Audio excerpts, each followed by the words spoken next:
प्यारे बच्चों, आज हम आपकी क्लास 5th इंग्लिश का 3rd chapter the rats and the elephants read करेंगे। नेक्स्ट वीडियो में इसके क्वेश्चन आंसर करेंगे। बच्चों 2nd चैप्टर तक हमने कंप्लीट कर लिया है, चैप्टर को रीड भी किया है एंड क्वेश्चन आंसर भी किया है, बुक वर्क भी कंप्लीट किया हुआ है। तो आप अगर आपने अपना वर्क कंप्लीट नहीं किया है, चैप्टर को रीड नहीं किया है, क्वेश्चन आंसर नहीं किया है, तो सबसे पहले प्लेलिस्ट में जाकर वीडियो देखिए और अपना वर्क कंप्लीट कीजिए। तो हमारा आज का चैप्टर है the rats and the elephants, चूहे और हाथी। तो स्टोरी बहुत इंटरेस्टिंग है बच्चों, आपको रीड जरूर करनी चाहिए, आपको करनी ही पड़ेगी क्योंकि आपका चैप्टर है। तो कुछ क्वेश्चंस के आंसर आपको बताने। Are we all of the same size, क्या हम सभी का आकार है वो एक ही होता है? हमारा जो साइज है एक ही साइज है, कोई लंबा नहीं, कोई छोटा नहीं, कोई मोटा नहीं, कोई पतला नहीं। क्या ऐसा पॉसिबल है? ऐसा पॉसिबल नहीं है। तो इसका आंसर क्या आएगा? Are we all of the same size, तो आएगा no. We all are not of the same size, नहीं हम सभी समान आकार के नहीं हैं, हमारा सबका साइज अलग अलग होता है। कोई लंबा होता है बहुत ज़्यादा, कुछ का कद थोड़ा छोटा होता है। तो सेकंड क्वेश्चन है, can a smaller animal help a bigger animal, क्या कोई छोटा जानवर किसी बड़े जानवर की हेल्प कर सकता है? तो इसका आंसर आएगा yes, a smaller animal can help a bigger animal. हाँ, एक छोटा जानवर बड़े जानवर की मदद कर सकता है। तो कैसे कर सकता है, वही तो हमने इस चैप्टर में रीड करना है कि एक छोटा सा जानवर एक बड़े जानवर की हेल्प कैसे कर सकता है। नेक्स्ट है, you are asked to help your younger sister and brothers, do you help them. Younger का मतलब होता है छोटा, सिस्टर का मतलब आपको पता ही क्या होती है, बहन होती है, और ब्रदर का मतलब भाई। तो इस क्वेश्चन का मतलब है आपको प्राय अपनी छोटी भाई बहनों की सहायता करने के लिए कहा जाता है, क्या आप उनकी सहायता करते हैं? तो इसका आंसर आएगा यस, आई हेल्प देम। हाँ, मैं उनकी सहायता करता हूँ या करती हूँ। नेक्स्ट क्वेश्चन है, how do your younger brothers and sister help you, और आपके छोटे भाई बहन आपकी किस प्रकार हेल्प करते हैं? तो बच्चों, वो छोटे बच्चे हैं तो थोड़ी थोड़ी हेल्प करेंगे, आप बड़े हो उनसे तो आप उनकी थोड़ा ज़्यादा मदद करोगे। तो जितना वो अपने काम कर सकते हैं वो आपकी पूरी हेल्प करेंगे। तो आएगा they help me in my daily routine work, जो हमारा डेली का रूटीन होता है। मान लो कोई सामान लाना है तो अपने छोटे भाई बहन को बोलोगे ना, जाओ उस रूम से ये चीज़ ले आओ, या किचन से 1 ग्लास वाटर ला के दे दो। तो इस तरह से आप उनसे छोटे छोटे काम करवा सकते हैं और वो आपकी छोटे छोटे काम में हेल्प भी कर सकते हैं। तो अब जो हमारी स्टोरी है बच्चों, वो हम रीड करने जा रहे हैं। Long long ago a group of rats lived happily in a forest. तो बच्चों, यहाँ जितने भी डिफ़िकल्ट वर्ड हैं उनके मीनिंग हमने हिंदी में ऊपर लिख दिए और नीचे अंडरलाइन भी किया है कि किसका कौन सा मीनिंग है। तो काफ़ी लंबे समय पहले, लॉन्ग लॉन्ग एगो का मतलब बहुत टाइम पहले, अ ग्रुप ऑफ रैट्स, एक चूहों का झुंड, lived happily in a forest, जंगल में खुशी खुशी रहता था। तो यहाँ पर बच्चों ये यहाँ पे लिव्ड आएगा मतलब रहता था। One day a herd of elephants pass through that area in search of water, एक दिन हाथियों का एक झुंड उस एरिया से पानी की तलाश में निकल रहा था, गुजर रहा था। तो चूहे, जो उनका रास्ता था वो चूहों के घर की तरफ से जाता था, हाथी वहां से निकल रहे थे। Many Holmes of the rats were destroyed under their big feet.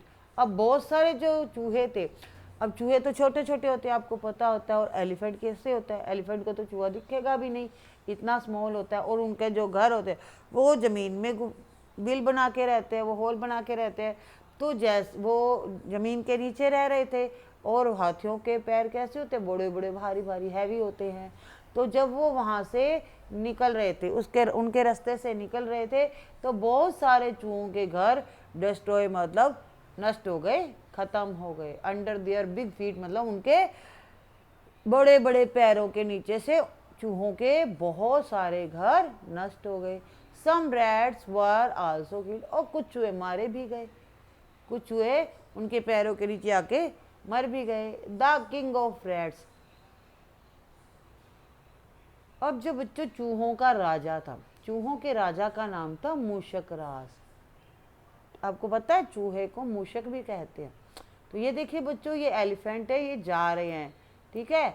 और देखो चूहे इधर उधर अफरा तफरी कर रहे हैं क्योंकि उनके घर नष्ट हो रहे हैं, और कुछ चूहे उनके पैरों के नीचे आके मर भी रहे हैं।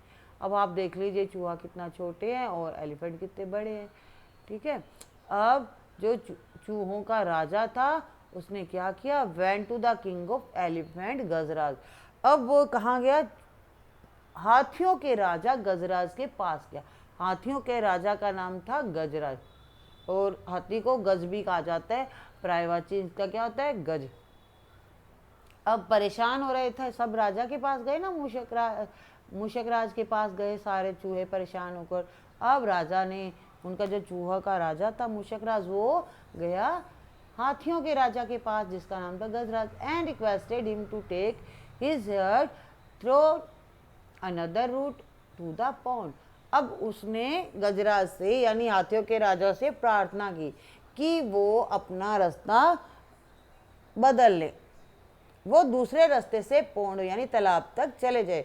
उनको पानी पीना था, पानी की तलाश में जा रहे थे, उनका वो चूहों के साइड से जा रहे थे। तो चूहों के राजा ने बोला कि आप अपना रास्ता दूसरी तरफ से ले लें। ही एक्सेप्ट द रिक्वेस्ट, और उसने उसकी ये रिक्वेस्ट स्वीकार भी कर ली, हाथियों के राजा ने मान ली, ठीक है। And told the elephant to take other way, और उसने बाकी हाथियों को भी बोला कि अब वो दूसरे रास्ते से जाएंगे। अदर वे मतलब दूसरे रास्ते से, विदाउट डिस्टर्बिंग द रेड, जिससे कि चूहों को कोई परेशानी ना हो। अगर उनके रास्ते से जाते तो जो चूहे बचे थे, जो घर बचे थे, वो भी नष्ट हो जाते। जब चूहों के राजा ने गजराज को बोला, हाथियों के राजा को बोला कि आप दूसरे रास्ते से चले जाएं, तो गजराज ने उनकी एक्सेप्ट प्रार्थना को स्वीकार कर लिया, मान लिया, और अपने हाथियों को भी कहा कि अब वो दूसरे रास्ते से जाएंगे, विदाउट डिस्टर्बिंग मतलब चूहों को परेशान किए बगैर। मूषक राज वॉज वेरी हैप्पी। अब मूषक राज खुश था, उनकी बात मानी गई, मूषक राज खुश हो गया। एंड प्लीज्ड विद गजराज, और गजराज से भी प्रसन्न था क्योंकि उन्होंने उसकी बात मान ली थी, हाथियों के राजा ने उनकी बात मान ली। ही थैंक हिम, उसने उन्हें धन्यवाद दिया। एंड प्रोमिस, और वादा किया, that the rat would always be ready to have the elephants if needed, कि आवश्यकता पड़ने पर भविष्य में अगर हाथियों को जरूरत पड़ी तो चूहे उनकी हेल्प भी करेंगे, ठीक है। नीडेड मतलब जरूरत पड़ेगी, आवश्यकता हुई कभी तो चूहे उनकी मदद जरूर करेंगे, ये प्रॉमिस किया। हियरिंग दिस, इतना सुनने के बाद the elephant in here the heard laugh, thinking how small rat could help big elephant. अब इतना सुनने के बाद, चूहों की बात सुनने के बाद, जो एलिफेंट्स थे उनको क्या आ गई, जोर जोर से हंसी आ गई उनके झुंड को, कि ये छोटे से स्मॉल रैट, छोटे से रैट इतने बड़े एलिफेंट्स की हेल्प कैसे कर सकते हैं। उनको इस बात पे हंसी आई, उन्होंने उनका मजाक बना दिया, जोक बना दिया। आफ्टर अ फ्यू मंथ, कुछ समय बाद, कुछ महीनों के बाद क्या हुआ, एक घटना घटी। One fine day when the rat were playing, एक दिन, अब बहुत अच्छा मौसम था, बहुत अच्छा दिन था, और चूहे खेल रहे थे। They hear loud shout of elephants coming from the direction of the pond. अब उनको साउंड, एक जोर से चिल्लाने की, हाथियों के जोर से चिल्लाने की आवाज़ आई, जो कहाँ से आ रही थी, वो आ रही थी पौंड, तालाब की दिशा से आ रही थी। जिस तरफ तालाब था उस तरफ से हाथियों के जोर जोर से चिल्लाने की आवाज़ आ रही थी। मूषक राज बच्चों चूहों के राजा का नाम है, तो राजा का नाम था। तो उसको महसूस हुआ that the elephant were in some danger, की हाथी कुछ खतरे में है, हाथियों को खतरा हो रहा है। ये देखिए बच्चों, ये एलिफेंट है, और किस तरह से ये छोटे छोटे स्मॉल से रैट्स किस तरह से इन बिग एनिमल्स यानी एलिफेंट्स की हेल्प करेंगे, वो हम नेक्स्ट में पढ़ेंगे। He asked some of the strong rat in his group, उसने अपने ग्रुप के जो सबसे ताकतवर चूहे थे उनको आने को कहा। And went in the direction of the sound, और जिधर से आवाज़ आ रही थी वो उस दिशा की तरफ चल पड़े। पोंड की तरफ चल पड़े। नियर द पोंड, तालाब के पास उन्होंने क्या देखा? They saw the elephants caught in the trap kept by some hunters. कुछ वो जो हाथी थे वो कुछ शिकारियों द्वारा जाल में पकड़े गए थे, अर्थात शिकारियों ने उन हाथियों को पकड़ रखा था। ट्रैप होता है जाल, जो कोई भी जाल होता है, और ये जो जाल है वो रस्सियों का जाल था, रस्सियों के जाल से इनको बांधा गया था। The rats quickly start beating the ropes with their sharp teeth. अब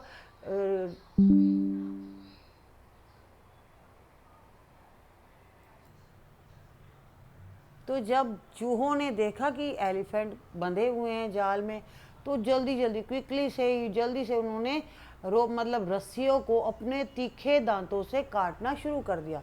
soon the elephants were set free, जल्दी ही वो हाथी आज़ाद हो गए।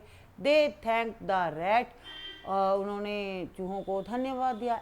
एंड आल्सो फेल्ट सॉरी, और अपनी गलती के लिए माफ़ी भी मांगी। उन्होंने क्या गलती की थी? उन छोटे चूहों का, छोटे साइज वाले चूहों का मजाक उड़ाया था कि वो उनकी क्या हेल्प करेंगे। ठीक है। Rat and also felt sorry for making fun of their small size, और उन्होंने उनसे अपनी गलती की माफ़ी भी मांगी कि उन्होंने उनके छोटे साइज़ का मजाक उड़ाया था। तो इस तरह से बच्चों हमारा ये चैप्टर रीड हो गया है। नेक्स्ट वीडियो के हम क्वेश्चन आंसर करेंगे। जितने भी वर्ड मीनिंग थे वो हमने कंप्लीट कर लिया है। जब क्वेश्चन आंसर करेंगे तो उसमें आपकी ग्लोसरी आएगी, कुछ वर्ड मीनिंग उसमें दिए होंगे, बट जितने अंदर से आपको करवाए गए हैं वहाँ इतने नहीं हैं। तो वो अंदर आपको चैप्टर में छोटे छोटे जितने भी डिफ़िकल्ट वर्ड थे वो हमने कंप्लीट कर दिए। नेक्स्ट वीडियो में इसके क्वेश्चन आंसर करेंगे एंड इसका बुक वर्क भी करेंगे। तब तक आप वीडियो को लाइक एंड शेयर कीजिए और चैनल को भी सब्सक्राइब कीजिए। आपके अदर सब्जेक्ट ईवीएस, पर्यावरण, जो अगर आप इंग्लिश मीडियम के हैं तो आपके ईवीएस के वीडियो बने हुए हैं, एंड अगर आप हिंदी मीडियम के हैं तो पर्यावरण की बुक के, मैथ भी हिंदी और इंग्लिश दोनों मीडियम्स की रेडी है, आप प्लेलिस्ट में जाकर चेक कर सकते हैं। एंड इंग्लिश और हिंदी भी हम कंप्लीट कर रहे हैं। वीडियो को लाइक एंड शेयर कर दीजिए फटाफट, और चैनल को भी अगर सब्सक्राइब नहीं कर रखा है तो फटाफट कर दीजिएगा। Thank you, have a good day.